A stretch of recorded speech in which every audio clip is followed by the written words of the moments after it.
是朕错怪了你。朕曾经说过，我们要互相信任，互相扶持，永不相依，也永不相害。是朕没有做的。皇上，您既然已经相信我没有负你，那你也不能负我。你答应过我，只要我肯留下来陪你，你就会放得住哥哥。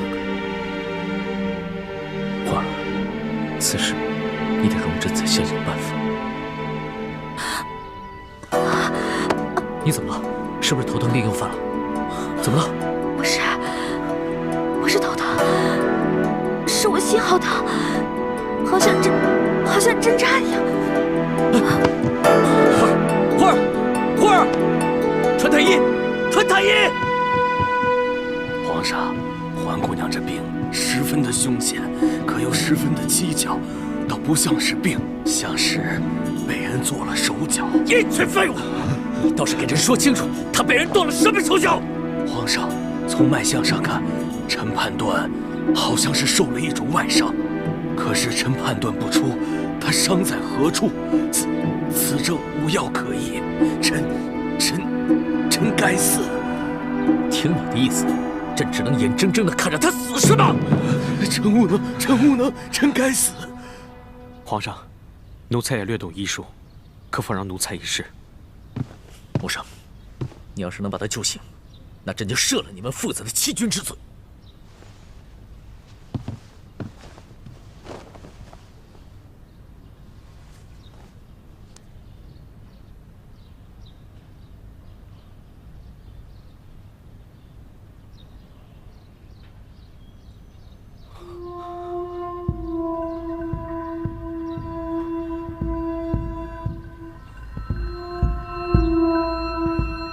怎么样？有什么发现没有？但从脉象来看，确实是查不出伤在何处。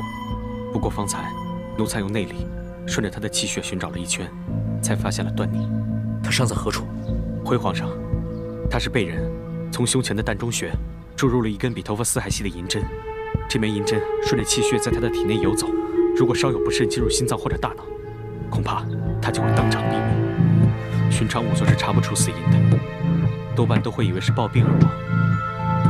对了，他在晕倒之前说他心口疼，应该就是因为那根银针卡在了胸前某个要害之处。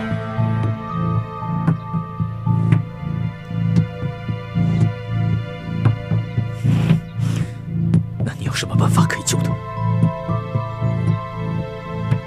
办法倒是有一个，不过要找一个内力极强的内家高手，用内力顺着气血经脉，把那根银针逼回到胸前的膻中穴，然后再给逼出来。不过这种方法极为凶险，因为人体内的血脉粗细不一，百折千回。如果稍有不慎，那根银针就会顺着气血进入心脏或者大脑，那一换就……而且这期间过程极为凶险。就算最后成功把银针逼出了，那施救者也很可能因为内力丧失过多，变成一个废人。皇上，这等内力高手十分罕见呐！既然是好不容易练出的内力，又岂肯耗给他人呢？重赏之下必有勇夫。皇上，你马上给我召集宫里所有的侍卫，挑选内家高手。皇上不可，宜欢不是寻常女子，她自幼习武，多少也有些内力。这施救者还必须与她习的是同门的功夫，否则施救者的内力会与宜欢的内力相排斥，情况恐怕会更加危险。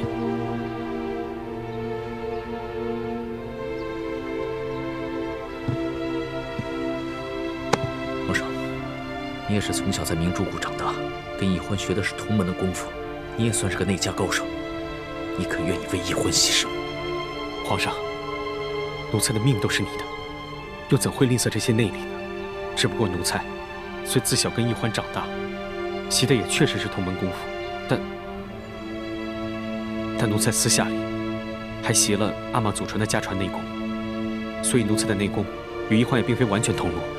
这么说，连你也没有办法了。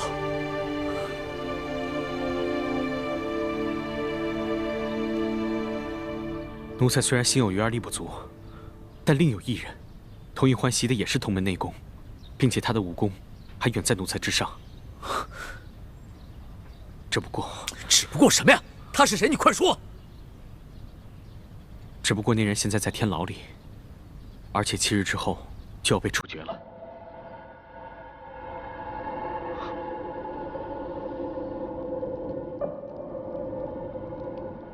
朱思轩，你的伤势怎么样？多谢关心，已无大碍。你知道今日朕为何前来吗？如果你是来劝降的，那我劝你不必白费口舌了。如果你是来送我上路的，那我只有一句话，请你好好待易欢，因为他对你是真心的。如果有一天你对他的感情变了，也请你放他出宫，给他一条生路。你待易欢，倒真是用情至深，也不忘他2度闯宫，求朕救你。朕今日来，既不是来劝降你，也不是送你上路，只要带你去见见易欢。你居然肯让我见易欢？老实说，易欢对你也有一种很特殊的情愫。朕并不想让你们俩见面，但是他现在受伤了，受了一种很奇怪的外伤，十分危急，连太医都束手无策。也许只有你能救他。易欢现在怎么样？快带我去见他！朕会带你去见他，但是有一件事你必须要明白：就算你救了易欢，朕也无法违抗太皇太后的旨意赦免你，你依旧要死。你以为我会用易欢的命谈条件吗？那你妹妹也太小看我和我对易欢的感情了。好，希望朕没有看错。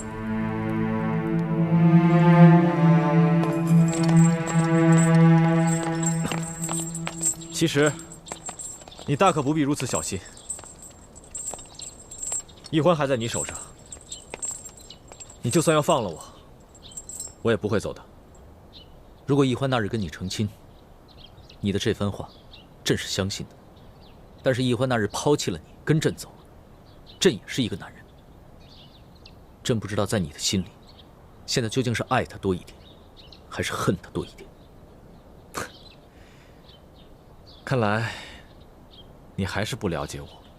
朕曾经自以为很了解你，欣赏你，甚至相信你，可结果呢？曾经我和你一样，要的是千秋大业，自然会不拘小爱。但心里，我也和你一样，都有自己放不下的人。好，一会儿终于有救了，还不快走！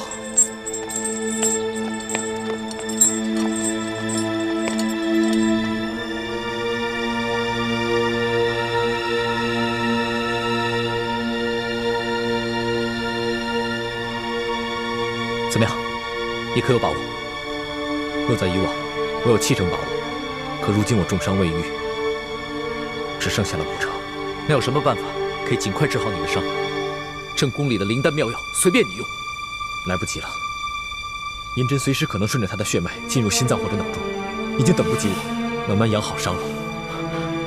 皇上，他重伤未愈，便为易欢疗伤，已经不仅仅是冒着内力全失变成废人的风险，可谓是九死一生。朱思轩，你到底是救还是不救？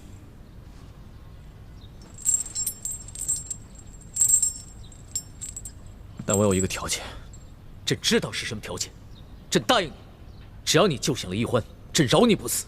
太皇太后那边，朕会帮你求情。你错了，你不必帮我求情。我的条件是，你一定要找出那个暗算易欢的人，杀了他。朕也想找出这个人，把他碎尸万段。可问题是，朕连易欢什么时候中的暗算都不知道，这怎么查呀？易欢虽然武功低微，但不会连人往他穴道里注入银针都不知道。这只能说明，当时他处于毫无知觉的状态，所以才会着了人的暗算。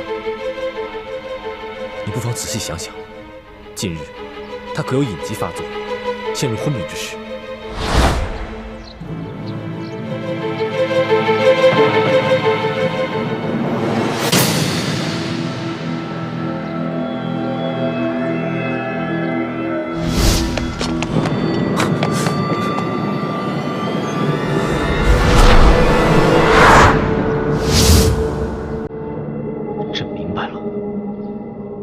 国生，你去把那日易欢宠宫突发隐疾之后，把她嫁出去的那几个侍卫统统拿下。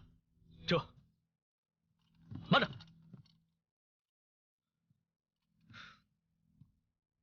先别着急抓人，查明他们的身份和幕后的关系。注意，行事要隐秘，不要走漏风声。奴才遵旨。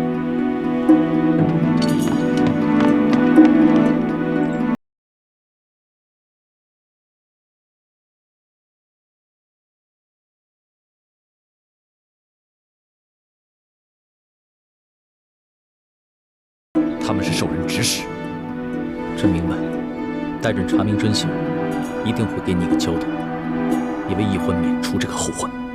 好，我相信你。我此番施救，已是九死一生，纵然侥幸活下来，太皇太后也会处死我。到时候，我再也没有能力保护易欢了。玄烨，答应我，好好保护易欢。如果有一天你对他变心了，也请你放他一条生路，让他走了。好，朕答应你。那好，我现在可以放心的施救了。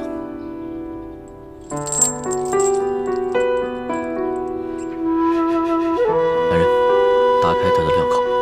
皇上，此人武功极高，若打开他的镣铐，恐怕会危及到皇上圣安，还是请皇上先行离开。能让你如此谨慎，我朱慈轩虽败犹荣。朕不受你的计较，朕相信自己的眼光，更相信你对易欢的感情。马上打开镣铐，不得有误。这。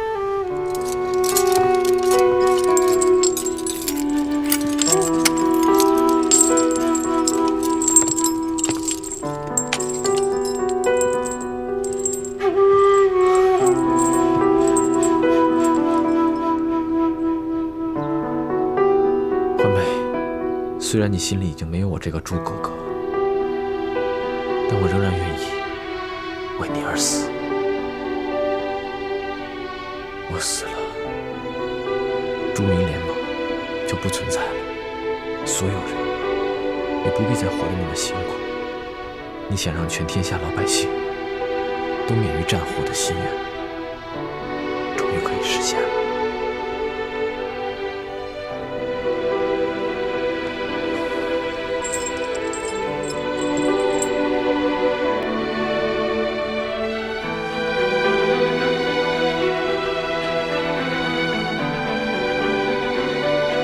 出去吧，不要妨碍我为他疗伤。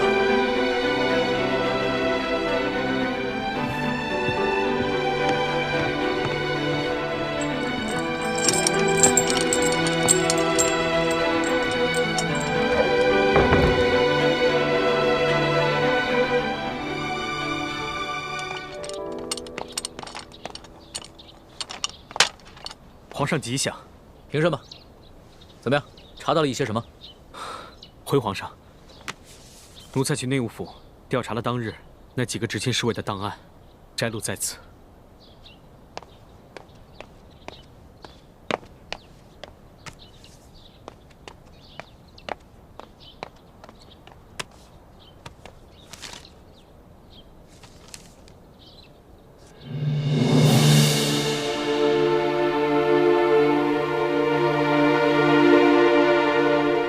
皇上，可有什么发现？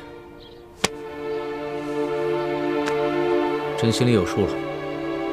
此事暂且到此为止，谁也不许声张。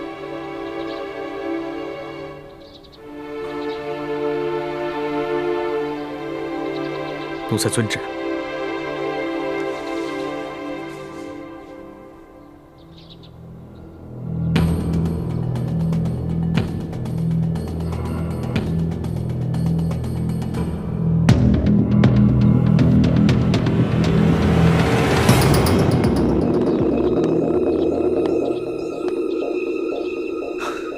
都1个时辰了，怎么还没有动静？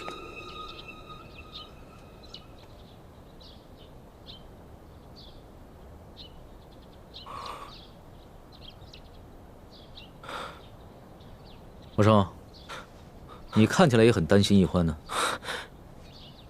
回皇上的话，奴才自幼在明珠谷生活，同朱慈轩、李易欢这些反贼一同长大，多少是有些情谊的。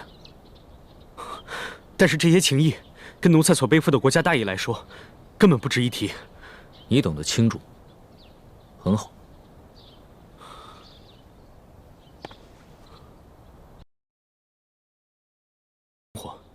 同朱慈轩、李易欢这些反贼一同长大，多少是有些情谊的。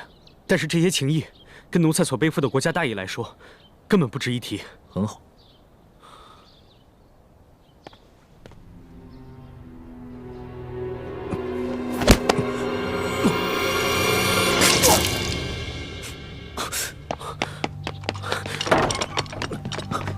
花儿，花儿，花儿，花儿，花儿，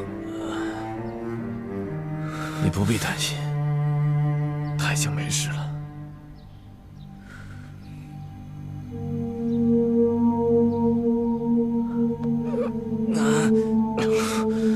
这就是那罪证。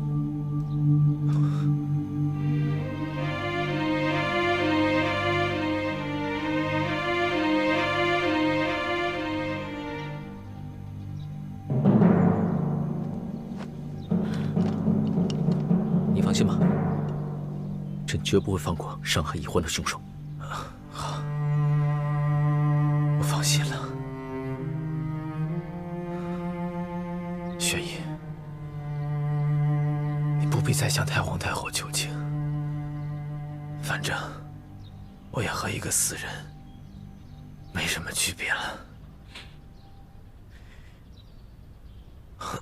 我还有一件事求你。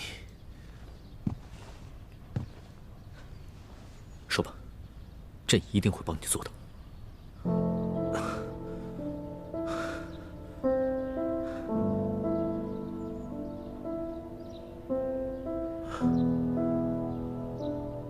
等他醒来，永远不要告诉他，是我救了他。为什么？其实欢美心里对我未尝没有情意。如果不是你的出现，我和他会是一对神仙眷侣。不过，既然他最终选择的人是你，我又何必让他难过，让他纠结？你现在明白了，我不仅才智不输于你，我对易欢的爱更远胜于你。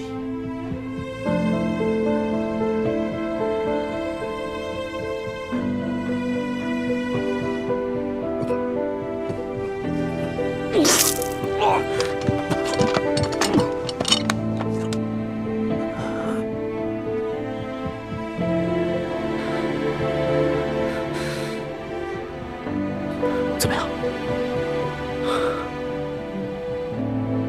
他已经内力全无，变成一个废人了。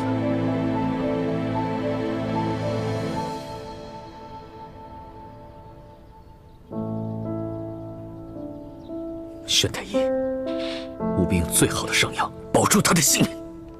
正好。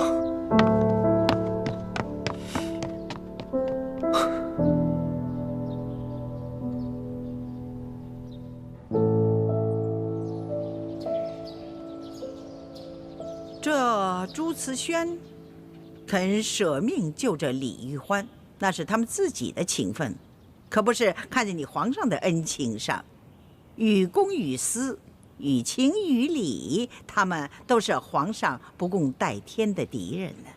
皇上，你却心软了。皇祖母，孙儿不是心软，孙儿就是觉得吧，眼下朱慈轩已经是一个废人，这杀与不杀，都已经无碍大局了。我们可以像捐进鳌拜一样，把他给捐进起来。只要他不死，这朱明联盟的人就不敢轻举妄动，也就不会轻易闹事了呀。哀家跟皇上想的不同，他是前明最后一个太子，只要他还活着，哪怕是他是一个废人，那他也是这反清联盟的一面旗帜。只有杀了他，彻底断了那些乱党分子的念想，方是上策。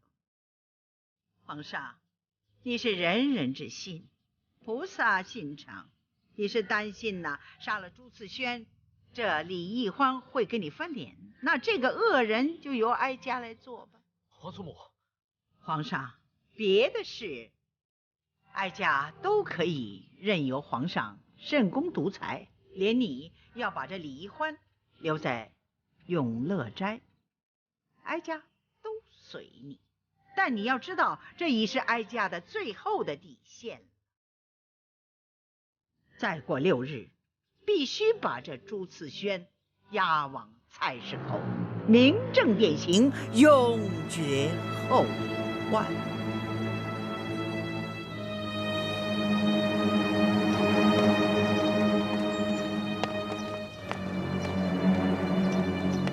皇上，这朱次轩要是死了，只怕易欢姑娘永远都不会原谅皇上。朕现在也正为这个烦恼。老东西，你有没有什么办法？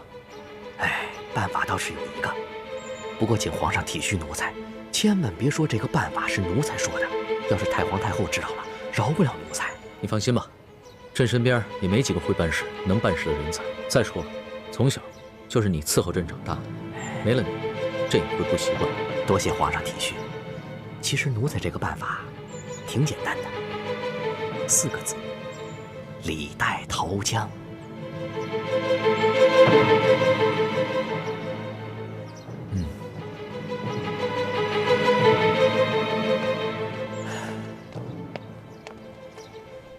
您还是把药喝了吧，否则皇上会砍了奴婢的头的。哎呀，是啊，您快喝了吧。皇上又不是暴君，怎么可能动不动就砍人头啊？没事没事，拿下去吧。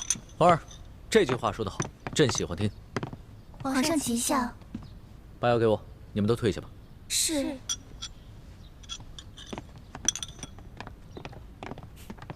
皇儿，来吧。我都说了，我已经好了，你别再给我喝这些苦了吧唧的东西了，行吗？你要是想知道你朱哥哥的消息，那就把这碗药给喝了。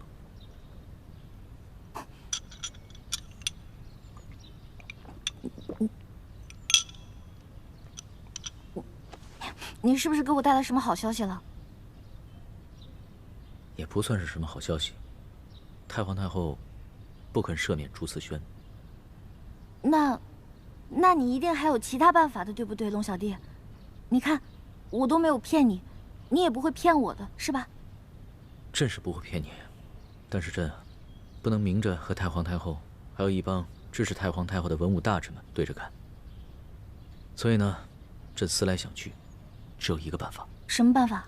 找一个死囚，易容成朱次轩，把他送到菜市口，明正典刑。这样的话，朕就可以塞住太皇太后还有众臣的口。朕在暗中找个机会，把真的朱次轩给放了。谢谢你，龙小弟，你果然是言而有信的好皇帝。你呀，你先别急着给朕戴高帽。朕这么做是有条件的，你必须一辈子都在这宫里，永远陪着朕。其实，我之前都已经想好了，如果你真的能放得朱哥哥，那我就留在宫里陪你一辈子。不过，我只能做你的红颜知己，不能做你的嫔妃。不是，那怎么行呢？那朕每日放一盘烤鸭在你面前，只许你看，不许你吃，那算什么呀？龙小弟，我心里怎么想的，难道你不明白吗？我对你是情爱，对朱哥哥是情义，我对你有愧疚，同时对朱哥哥也有愧疚，我心里放不下你，但是又不能太对不起朱哥哥。如果你觉得不公平，那好，从此以后我不再吃美食，不再吃烤鸭，你每日只需要给我一些清粥小菜，不让我饿死便足矣了。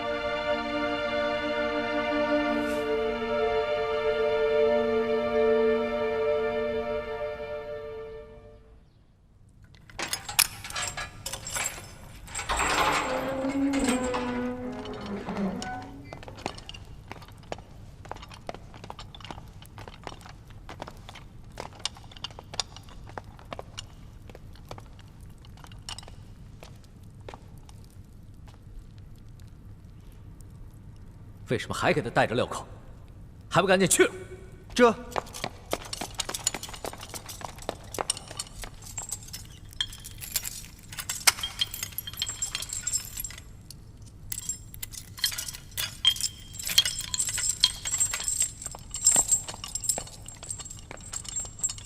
玄烨，反正我明日就要上刑场了，你又何必如此？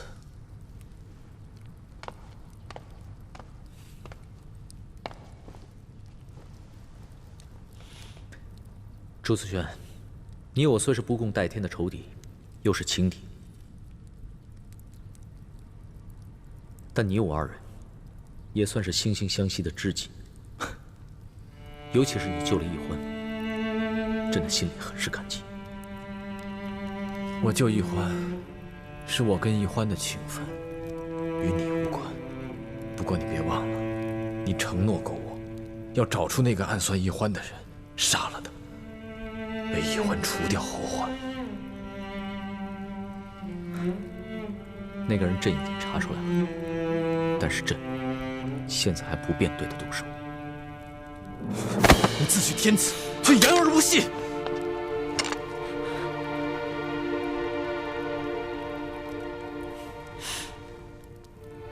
那个人就和阿碧琪和隆德多他们一样，朕早晚处置。但是不能操之过急，朕得先解决你们朱明联盟，平定三藩，收复台湾，朕才能腾出手来治内。朱思轩，你也曾从小学习为军之道，你应该能理解朕的策略。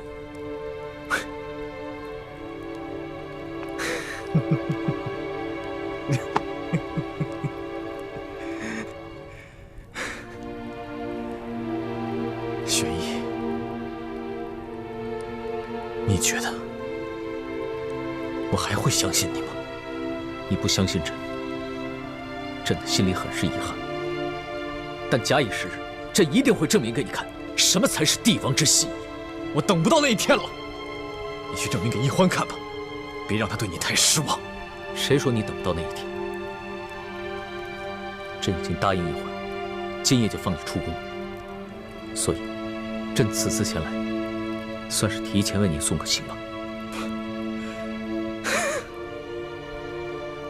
你要放了我？若是没有你这样的敌人来见证朕的文治武功，那朕为帝的乐趣岂不是要大打折扣？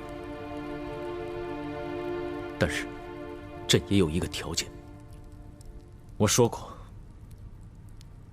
如果你是来劝降的，那就免开尊口吧。朱慈轩呢？朱慈轩，你说朕不了解你，现在看来，你也不了解朕吗？朕知道，朕放你归去后，犹如放虎归山。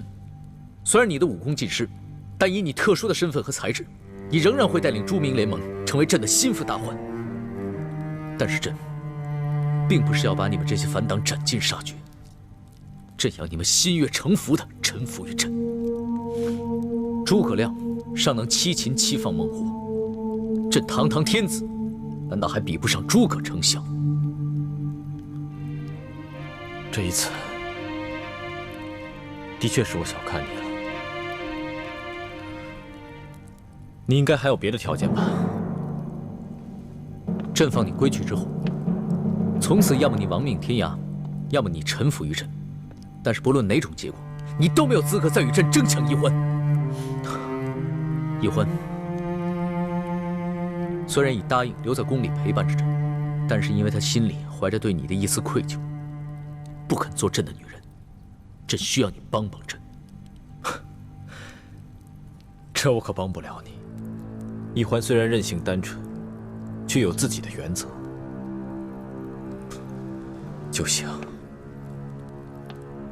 我无论如何也不能让他放弃对你的爱与信任，你也无论如何都不能让他放弃对我的情谊与尊重。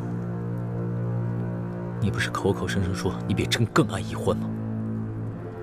既然你都不想让他知道是你牺牲自己救了他，既然你都不想让他为难与纠结，那你为何不做得彻底一点？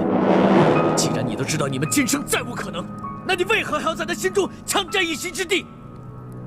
朱思轩，朕和你不一样，朕是天子，无论是江山还是美人，朕都无法与任何人一起分享。如果易欢他不全心全意地对朕，那朕还怎么全心全意地对他？这后宫就犹如朝堂，那危机四伏之地。你让朕杀了暗算易欢的那个人，就真的为他免除了所有的后患。你错了，唯有朕的真心，才是对易欢最好的护身符。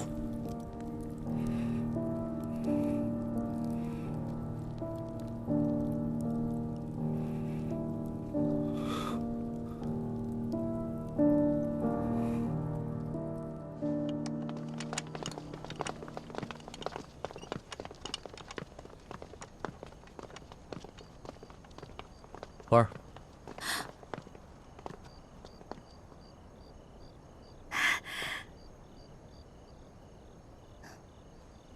人你也亲眼见到了，也该放心了吧？龙小弟，能不能让我单独跟我的朱哥哥说几句话呀？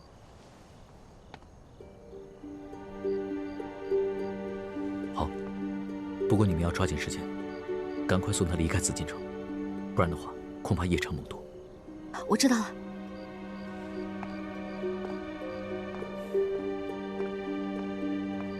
去吧。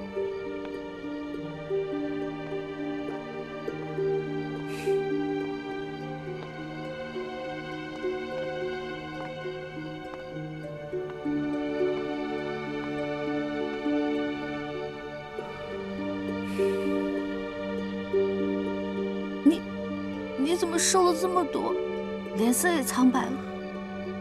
他们是不是虐待你了？我没事，我很好。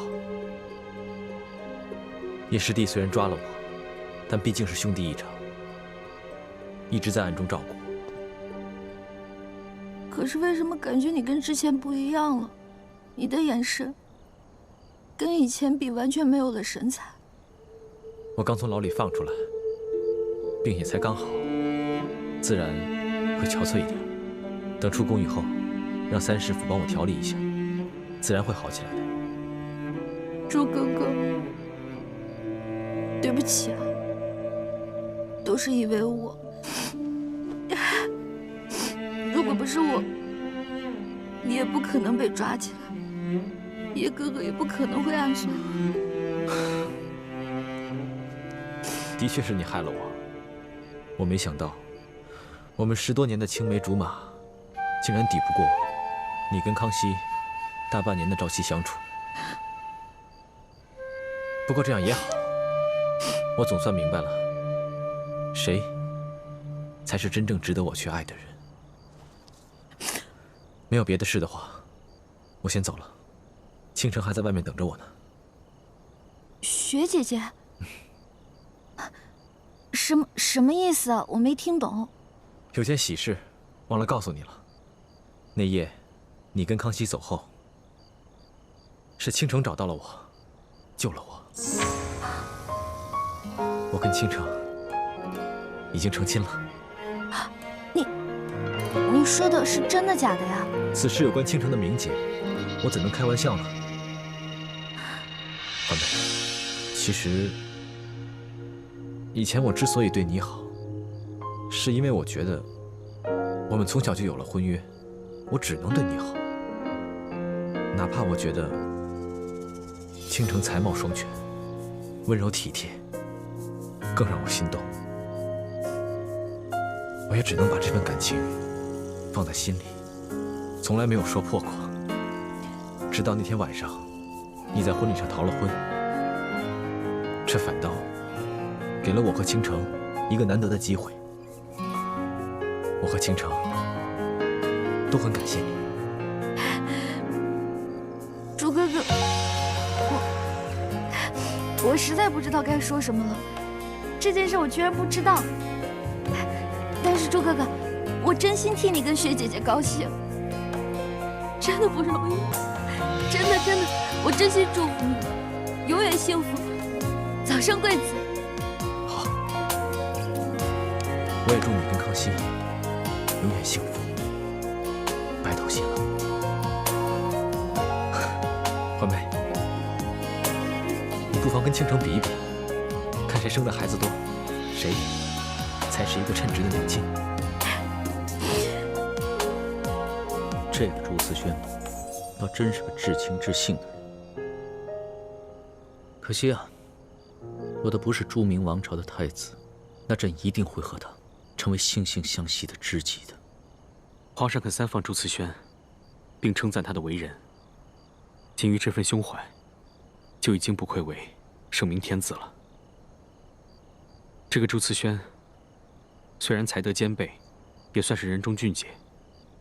只可惜，他不识大事，不知变通，又怎么能跟皇上相提并论呢？你这话倒是说得很合朕的心意。也是，一个人再有才，那也得识大事，知变通，否则终究是一个项羽之流的悲情豪杰。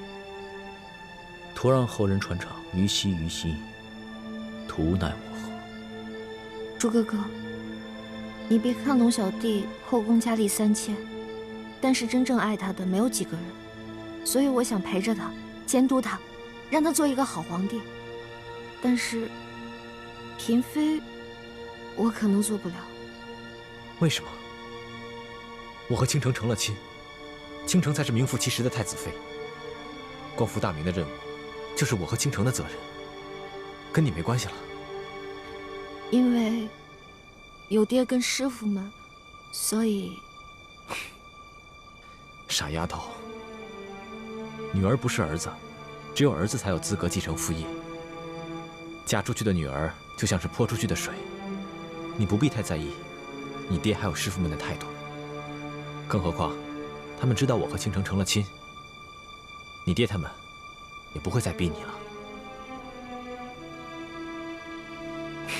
别再为难自己了，只有你过得好了，我跟倾城才能过得好。不然，我们夫妇会觉得愧疚的。说什么呢，朱哥哥？你们从来没有愧对过我，都是我在愧对你们。你还不知道我，我每天会让自己过得开开心心的，你不用担心我。那就好。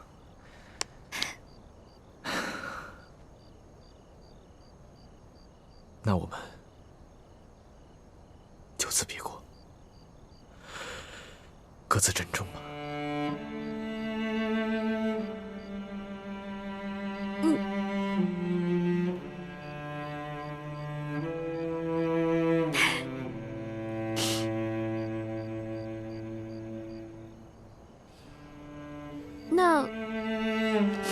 那我送你吧。不用了。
等到时候，再堂堂正正的回来嫁给你。可是你这一走，要是不回来怎么办？你难道就这么信不过我吗？朕不是不相信你，朕是不相信你爹还有你那帮顽固的师傅们。虎毒不食子，你放心吧，我知道我这次回去，他们未必会同意，但他们最多也是把我赶出明珠谷，他们不会对我做什么的。你就让我回去吧。如果我不回去跟他们说清楚的话，我过不了我心里这个坎儿。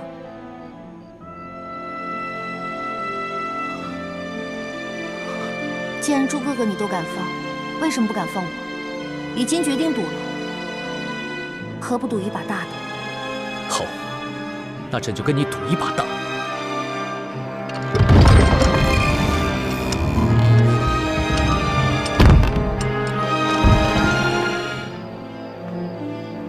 你拿着这面令牌，下次进宫见朕的时候，就不会有人阻拦了。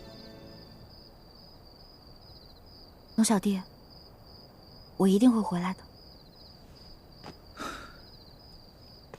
记得我们的约定，互相信任，互相扶持，永不相疑，永不相害。嗯，我走了。走吧。朱哥哥，走吧。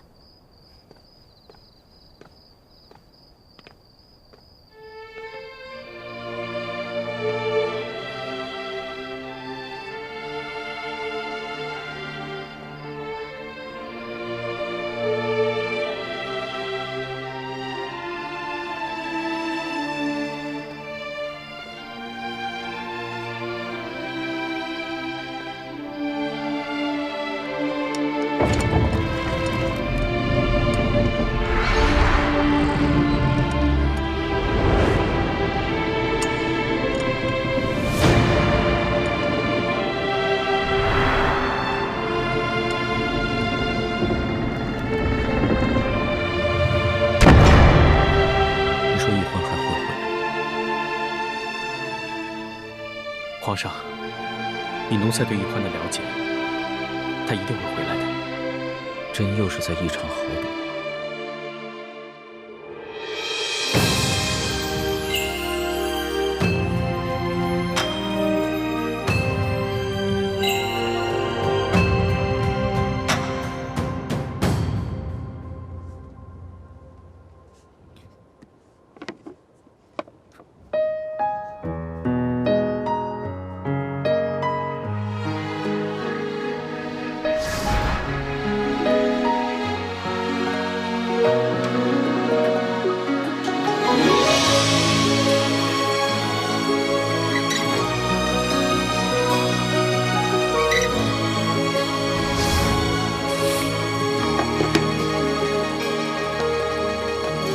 我李奕欢，我龙三，今日对着月亮起誓，结为异姓兄弟。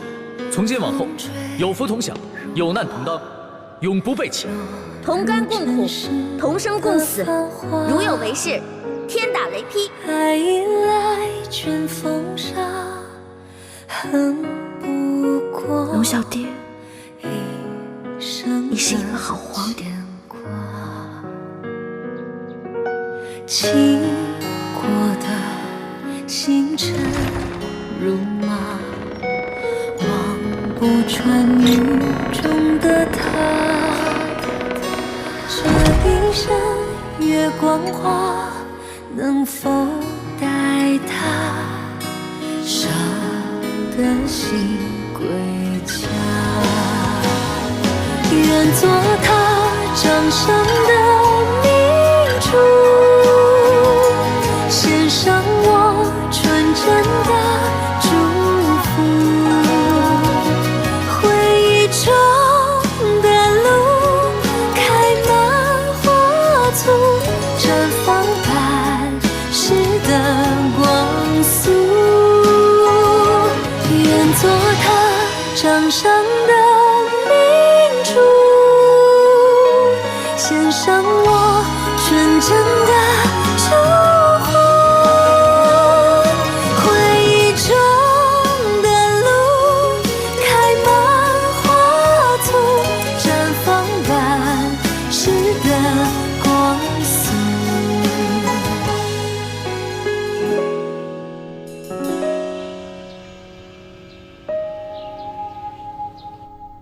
什么？皇上罢朝了？是啊，太皇太后，已经3日了。自从皇上亲政以来，还从未如此荒废过朝政。这3日，皇上不仅不上朝，还把自己关在乾清宫中，谁也不许进去，谁也不肯见。想不到，哀家最担心之事，还是发生了。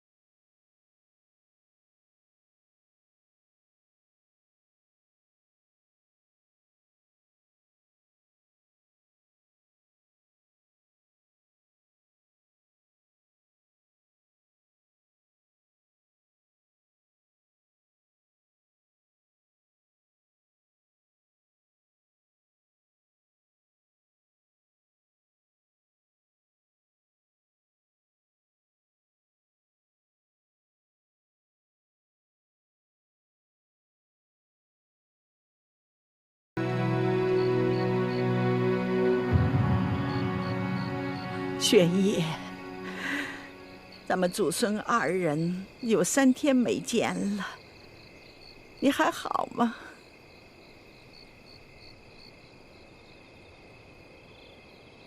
皇上，能不能开开门，咱们祖孙俩说说话？既然你不开门，那就隔着门说2句，可以吗？玄烨呀，你现在这个样子，让祖母不得不想起你那皇爷爷。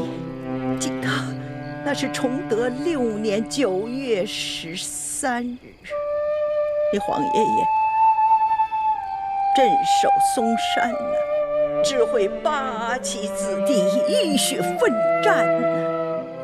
不料忽得听闻，哀家的姐姐海兰珠病倒了，她竟然不顾一切要返京。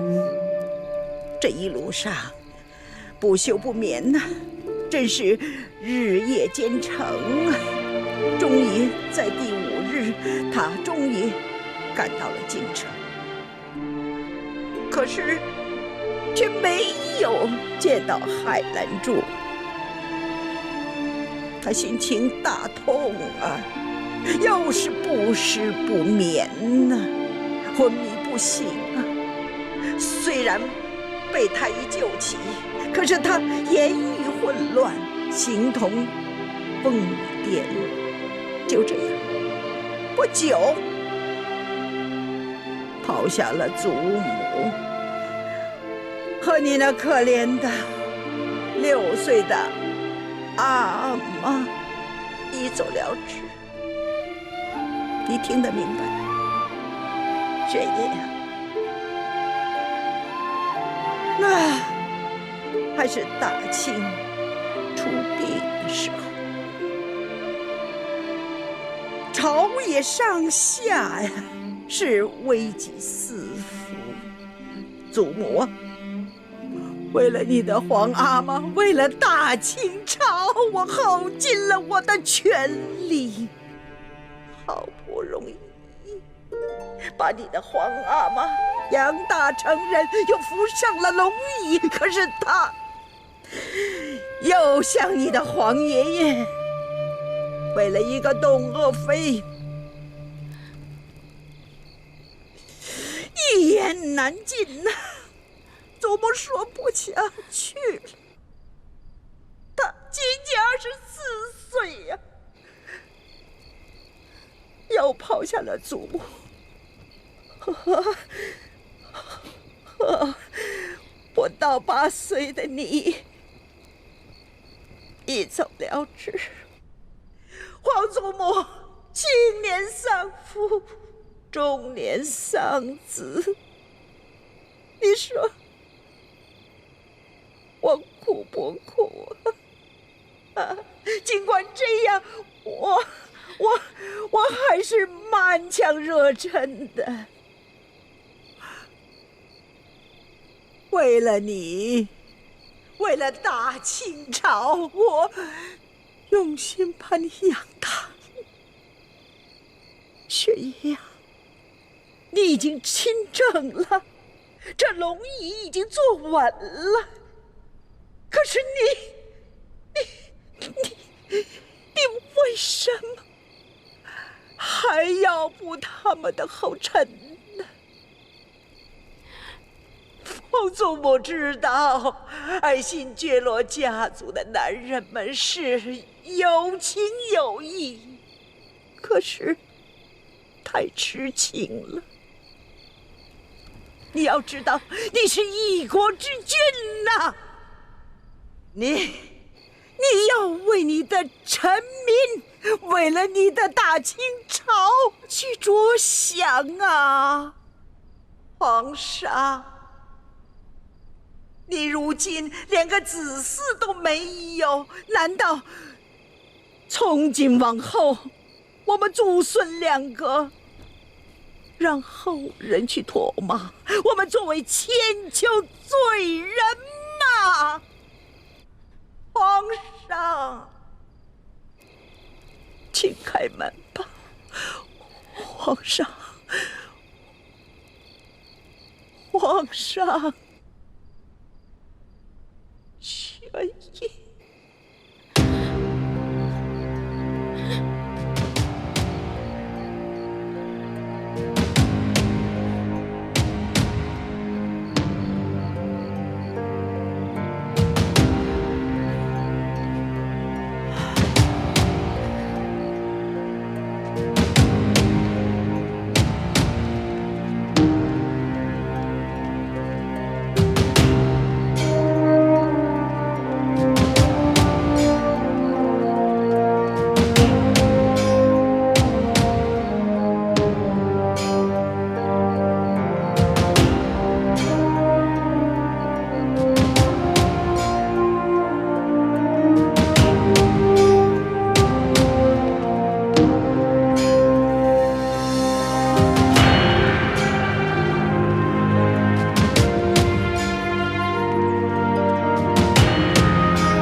更衣。